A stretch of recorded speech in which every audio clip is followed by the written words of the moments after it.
என்னைக்கு ஒரு பெண் தனியாக நடுராத்திரியிலும் போறாளோ அன்னைக்குதான் ஒரு உண்மையான சுதந்திரம்னு சொன்னவர் நமது தந்தை காந்தியடிகள்.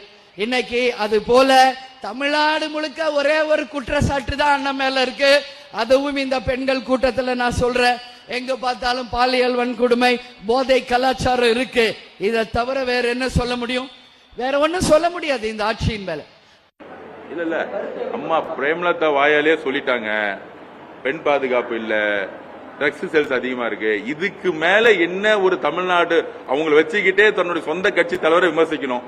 இதுலதான் இப்ப ஒரு பெண்கள் பாதுகாப்பு, ஒரு பெண்ணா இருக்கக்கூடிய பிரேமலதா அம்மா இது நடந்துகிட்டு இருக்கு. இதுக்கு மேல தமிழ்நாடு என்ன நடக்குன்னு நானே திருப்பி சொல்றேன். பிரேமலதா அம்மா யாருமே இல்லாம 12 மணிக்கு ஆர்கே நகர் நடந்து போயிட முடியுமா?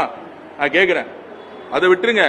காவல்துறையில இருக்கக்கூடிய சகோதரி, கான்ஸ்டபிளா இருக்கக்கூடிய ஒரு சகோதரி 12 மணிக்கு நடந்து போயிட முடியுமா? தைரியமா? தமிழ்நாடு அப்படிதான் இருந்துகிட்டு இருக்கா? அப்ப அவங்க வாயாலே சொல்லிட்டாங்க பெண்கள் பாதுகாப்பு இங்க சரியா இல்ல, கஞ்சா சேல்ஸ் இருக்கு, ட்ரக்ஸ் சேல்ஸ் இருக்குன்னு. இதுக்கு மேல வந்து ஓபன் ஸ்டேட்மெண்ட். எனக்கு தெரிஞ்சு அந்த கூட்டணிக்கு போன ஒரு படம் வந்துச்சு. என்ன படம்? அது ஹிந்தி படம். ஒரு ஹிந்தி படம் வந்துச்சு. பாகிஸ்தான்ல போய் ஒரு உளவாளியா செயல்படுவாங்க. துரேந்தர் நான் பாக்குறது இல்ல. எனக்கு தெரிஞ்சு திமுக இருக்கக்கூடிய துரேந்தர் அவங்க நினைக்கிறேன். சோ இன்னைக்கு கேப்டன் அவர்கள் கட்சி ஆரம்பிக்க போது என்ன கொள்கைக்காக ஆரம்பிச்சாரு? இந்த திமுக தீய சக்தி குடும்பத்தையும் ஒழிக்கணும்னு. அதுல இருந்து விலகி அண்ணன் மு க ஸ்டாலின் அவர்கள் முதலமைச்சர் ஆகணும் பேசுறாங்க பாத்தியா?